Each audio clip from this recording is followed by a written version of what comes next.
Cause of action हुआ ही नहीं है, आपने उसके ऊपर नोटिस कर दिए हैं। ये आलम है, झूठ बोलने की इंतहा है। अब वो कल से परसों से गंडापुर अपनी खफत मिटाने के लिए, चूँकि वो पहुँच नहीं सका, अब वो खफत मिटाने के लिए हम गोलियाँ मारेंगे, हम फलाना करेंगे, पुलिस वालों ने गोलियाँ चलाई। मैं कैटेगोरिकली जो है ये बात चैलेंज कर रही हूँ, पंजाब पुलिस में किसी के पास उस दिन गन नहीं थी, सिर्फ टीयर गैस गन्स मौजूद थी। कोई भी असला, आतिशी असला जो है वो पुलिस के पास मौजूद नहीं था, तभी तो 25 पुलिस वाले जो हैं वो हर्ट हुए हैं। तो मुझे दिखाएं ना, कोई मुझे पीटीआई का बंदा दिखाएं जो ज़ख्मी हुआ हो। ज़ख्मी कौन हुए हैं? पुलिस वाले। 25 पुलिस वालों को जो है वो मार मार के धुआं कर दिया, सिर फाड़ दिया लोगों के। ये दहशतगर्द जमात है, एक इवेंट नहीं, सीरीज ऑफ इवेंट्स है जो साबित करती है कि ये दहशतगर्द है और ये दहशतगर्दी से बाज नहीं आ सकते। 9 मई के केसेस लाहौर की अदालतों में चल रहे हैं। Chief justice Lahore high court ने आपकी हुकूमत को वहाँ पर जजेस तैनात करने के लिए नाम भिजवाए हैं, लेकिन अभी तक वहाँ पर जजेस तैनात नहीं हुए। एक तरफ आप ये कह रहे हैं कि रियासत से बगावत है और इंसाफ में तहीर नहीं होनी चाहिए, दूसरी तरफ आपकी हुकूमत जजेस नहीं लगा रही वहाँ पर। नहीं, ऐसा नहीं है भाई। अभी मुझे याद है लास्ट कैबिनेट के अंदर भी ये एजेंडा आइटम था और उसके ऊपर जो है वो मेरी कुछ इसके ऊपर कुछ डिसेंट है, वो मैं पब्लिकली यहाँ नहीं करना चाहती। होना तो ये चाहिए कि पैनल भेजा जाए, लेकिन हमें स्पेसिफिक नाम भेजे गए हैं, वो चीफ मिनिस्टर साहिबा ने गालिबन उसकी मंजूरी भी दे दी है, तो वो जल्दी हो जाएगा। बात ये है कि एक केस, उसके ऊपर एक स्टे, फिर ये लाहौर के मामलात इस्लामाबाद से मामलात पेशावर, ये तो हो रहा है भाई इस मुल्क के अंदर। ना जुरिस्डिक्शन की कोई कैद रह गई है इस मुल्क के अंदर, ना कोई कॉज ऑफ एक्शन होता नहीं, स्टे पहले आ जाता है भाई। इमरान खान को मिलिट्री कोर्ट ले जा सकते हैं, उसके ऊपर अगलों ने नोटिस कर दिया। अब इसके बाद मैं खुद वकील हूँ, मुझे शर्म आती है, यकीन मानो, ये देख के ये हो गया है। कॉज ऑफ एक्शन हुआ ही नहीं है, आपने उसके ऊपर नोटिस कर दिए हैं। ये आलम है, झूठ बोलने की इंतहा है।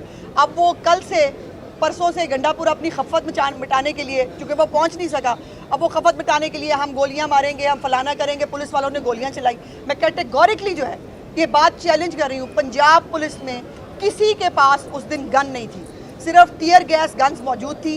कोई भी असला, आतिशी असला जो है वो पुलिस के पास मौजूद नहीं था, तभी तो 25 पुलिस वाले जो हैं वो हर्ट हुए हैं। तो मुझे दिखाएं ना, कोई मुझे पीटीआई का बंदा दिखाएं जो ज़ख्मी हुआ हो।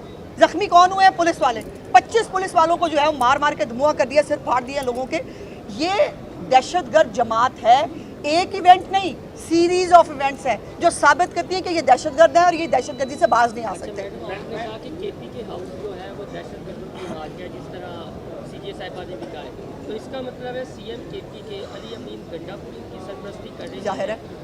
और फिर ऑप्शन क्या है रियासत के पास? गवर्नर राज है, क्या है, किस तरह आप क्या सजेस्ट करती हैं कि अगर दहशतगर्द वहाँ हाउस में छुपेंगे तो ये तो देखिए मोहसिन, एज ए डेमोक्रेट मैं कभी भी गवर्नर राज की उसकी हमायती नहीं हूँ, लेकिन सवाल ये है केपीके में दहशतगर्दी की आग लगी हुई है, रोज़ दहशतगर्दी के वाक़यात हो रहे हैं, लेकिन जो नेहरू है वो बंसी बजा रहा है आराम से बैठ के, या वो टांगों पर टांगे रख के वो सस्ती सी अदाकारी करता है, वो वाहियात किस्म के सिर हिलाता है, और वो गाने गुने टिकटॉक बना के वो जो है वो बच्चों को लड़ा के पाकिस्तान के पख्तूनख्वा के हमारे बच्चे जो हैं, जिनके हाथों में लैपटॉप होने चाहिए, जिनके हाथों में डिग्रियां होनी चाहिए, जिनके हाथों में जिनको बाइक्स मिलनी चाहिए, जिनके वजीफ़े होने चाहिए, उन सबको जो है आपने पेट्रोल पंप पे और पुलिस के साथ लड़ने पर लगा दिया, और फिर आप इसको जंग बना रहे हैं।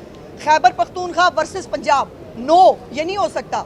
आप एक सूबे का वज़ीर आला हो के दूसरे सूबे पे लश्कर कशी करने आ रहे हैं, आप फेडरेशन को नुकसान पहुंचा रहे हैं। और राना सनाउल्लाह साहब का वो एक जुमला बड़ा इंपॉर्टेंट है कि ये पाकिस्तान को किसी हादसे से दो चार करना चाहते हैं, and I also mean it, ये दुरुस्त है।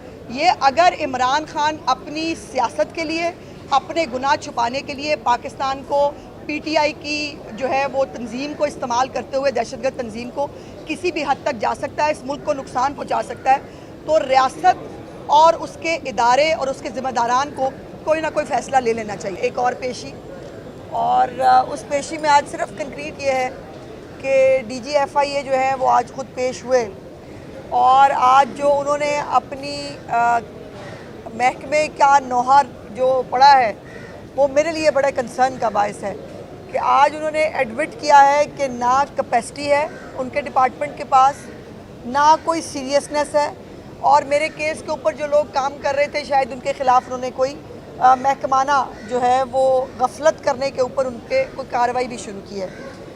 लेकिन आज जो 2-3 इम्पॉर्टेंट चीज़ें हैं, پہلی چیز یہ ہے کہ یہ اعتراف DGFIA نے کیا ہے کہ کوئی بھی سرکاری کوئی ڈاکیومنٹ یا کوئی ایسا MOU گورنمنٹ ٹو گورنمنٹ جو ہے یا کسی جو سوشل میڈیا ہماری سائٹس ہیں ان کے اوپر کوئی بھی ایسا نہ میڈیا کے ساتھ نہ فیس بک کے ساتھ نہ کسی اور کے ساتھ جو ہے وہ گورنمنٹ آف پاکستان کا کوئی ایگریمنٹ نہیں ہے، جس کی وجہ سے نہ اکاؤنٹس کو جو ہے وہ پوچھا جا سکتا ہے، نہ ان کے اوپر جو آنے والا مواد ہے اس کو کہیں پر بھی جو ہے وہ ختم کرایا جا سکتا ہے۔ جو بات وہ کرتے ہیں اس کو کوئی سیریس نہیں لیتا۔ یہ ریاست پاکستان کے لیے ایک بہت بڑا کنسرن کا باعث ہونا چاہیے کہ جو ایسے سوشل میڈیا جو ہماری سائٹس ہیں، وہ میٹا ہے یا فیس بک ہے یا ٹک ٹاک بھی غالباً اس کے اندر شامل ہوگا، جو یہاں سے ریونیو کما رہے ہیں، جو یہاں سے پاکستانیوں سے جو ہے وہ پیسے لیتے ہیں، ان کے بلو ٹک کے پیسے، کبھی ایڈز کے پیسے، کبھی کسی کے پیسے، لیکن وہ کہیں پر بھی گورنمنٹ آف پاکستان کے ساتھ کہیں بھی کسی ایگریمنٹ میں نہیں ہے۔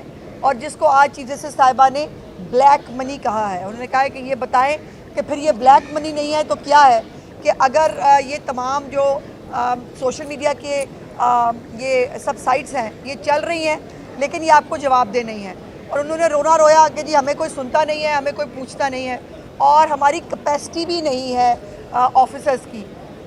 اس سے میں سمجھتی ہوں کہ جو حالات ہیں پاکستان کے سوشل میڈیا کے، وہ بڑی آسانی سے سمجھے جا سکتے ہیں کہ ہر بندہ یہاں مادر پدر آزاد ہے، چونکہ اس کو شاید معلوم ہے کہ اس کو دیکھا اور پوچھا نہیں جا سکتا۔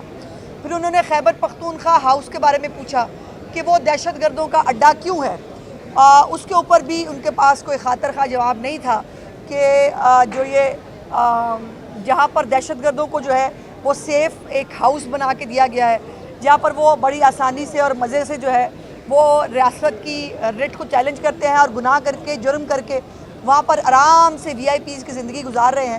تو یہ تمام وہ کنسرنز ہیں جو ریز ہوئے ہیں۔ پھر مجھے 10 دن کی تاریخ ملی ہے، 10 دن بعد میں پھر آؤں گی اور آ کے جو ہے وہ پھر دیکھیں گے کہ یہ نوحہ جو ہے یہ کہاں تک پہنچتا ہے۔ لیکن ایک بات تو طے ہے، یا تو پاکستان کے اندر یہ جو سوشل میڈیا سائٹس اور سوشل میڈیا کے یہ سب جو چیزیں ہیں، ان کو یا تو ریگولیشنز کے اندر آنا ہوگا یا ان کو بند ہو جانا چاہیے۔ یہ کوئی طریقہ نہیں ہے کہ آپ کسی کی عزتیں اچھالیں، آپ کسی کی توہین کریں، آپ کسی کو ذلیل کریں اور اس کے بعد جو ہے وہ آپ کو پوچھنے والا اور آپ کو دیکھنے والا کوئی نہ ہو۔ اور میرا کیس یہی ہے، میرا کوئی پرسن اسپیسیفک کیس نہیں ہے، نہ میں کسی ABCD کے بارے میں کنسرنڈ ہوں۔ میرا آج بھی میرے وکیل صاحب نے بھی یہ گزارش کی کہ جی میرا سب سے بڑا کنسرن یہ ہے کہ جو مٹیریل فیک مٹیریل ڈالا گیا تھا وہ آج بھی ایگزسٹ کرتا ہے۔ مجھے کیا ریلیف ملا 2-2.5 مہینے ہو چلے ہیں آپ مجھے یہ لڑائی لڑتے ہوئے، کہ وہ تمام چیزیں اپنی جگہ پر موجود ہیں۔ اگر وہ ہٹائی بھی نہیں جا سکتی، کسی کو پکڑنا اور پوچھنا تو بعد کی بات ہے، اگر وہ ہٹائی بھی نہیں جا سکتی تو پھر ہم کیا کر رہے ہیں؟ پھر یہ کس چیز کی ریاست ہے؟ اور اس طرح سے جو ہے وہ کس کو انصاف ملے گا؟ بہرحال جو کچھ لوگ ہیں جو ملک سے باہر سے آپریٹ کر رہے ہیں، اور بیسکلی یہ فتنہ جو ہے یہ ملک کے باہر سے آپریٹ ہوتا ہے، وہاں سے لیڈ ملتی ہے، وہاں سے لوگوں کو بتایا جاتا ہے آپ نے یہ کرنا ہے، اور اس کے بعد پھر وہ پروپیگنڈا سیل جو ہے ایک منظم کیمپین کی طرح کرتا ہے۔ ان کے بارے میں آج بتایا گیا ہے کہ جی پہلے شاید ان کے ID کارڈز وغیرہ بلاک ہوئے تھے، اب کوئی سیکنڈ فیز ہے، ان کی جائیدادیں وائدادیں اول تو ہوں گی نہیں یہاں کوئی، اور کوئی ہوگی تو شاید اس کو سیز کرنے کے بارے میں کیا جائے گا۔ But this is not my concern. میرا کنسرن سب سے پہلا یہ ہے کہ جو فیک ویڈیوز پوسٹ کی گئی وہ آج بھی سوشل میڈیا پہ موجود ہیں، اور یہ میرے لیے سب سے زیادہ تکلیف دہ بات ہے۔ شکریہ۔ یہ بتائیں کہ آپ جب پہلے دن آئی تھی